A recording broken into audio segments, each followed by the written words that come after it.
வணக்கம். ஸ்ரீவாரி ராஜா 100 நாள் 100 ஆரோக்கிய குறிப்புகள் டே 27. பொடுகு பொடுகு அப்படிங்கிறது இன்னைக்கு நிறைய பேருக்கு இருந்துட்டு இருக்கு. இதற்கு காரணம் என்ன அப்படின்னா, உணவு பழக்க வழக்கம் சரியில்லாததுனாலையும் இரும்பு சத்து குறைபாடு ஏற்படுபவர்களுக்கும் இந்த பொடுகு அப்படிங்கிறது ஏற்படும். ஸ்கின் வறண்டு போயிருக்கு அப்படின்னாலும் இந்த பொடுகு அப்படிங்கிறது ஏற்படும். தலை சுத்தம் இல்லாமல் வாரத்துக்கு 2 முறை கூட குளிக்காம தலையை வாஷ் பண்ணாம இருக்கிறவங்களுக்கும் இந்த பொடுகு அப்படிங்கிறது ஏற்படும். சில மருந்து மாத்திரைகள் ஒவ்வாமையினாலையும் இந்த பொடுகு அப்படிங்கிறது ஏற்படும். பெண்களுக்கு குறிப்பாக கர்ப்பப்பை சத்து குறைபாடு இருப்பவர்களுக்கும் இந்த பொடுகு அப்படிங்கிறது ஏற்படும்.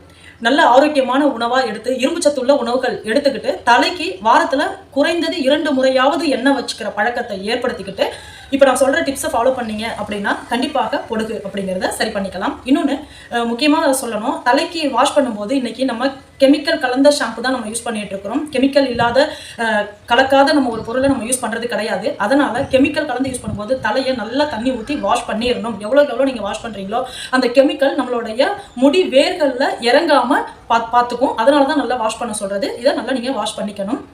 ஒன்று, ஆவாரம் பூ இருக்கு இல்லையா, அந்த ஆவாரம் பூவை காஞ்ச பூவாக இருந்தாலும் சரி, இல்லை ஃப்ரெஷ்ஷாக கிடைக்கிற பூவாக இருந்தாலும் சரி, அதை அரைச்சி தயிர் கலந்து தலையில் ஒரு 10 நிமிஷம் போட்டு ஊற வைக்கணும். எங்கே போடணும்? தலையில் கால்களில் படுற மாதிரி அதை பேக் மாதிரி போட்டு 10 நிமிஷம் ஊற வச்சு அதை வாஷ் பண்ணீங்க அப்படின்னாக்கா உங்களுக்கு கண்டிப்பாக இந்த பொடுகு அப்படிங்கிறது சரியாயிடும். ட்ரை பண்ணி பாருங்கள்.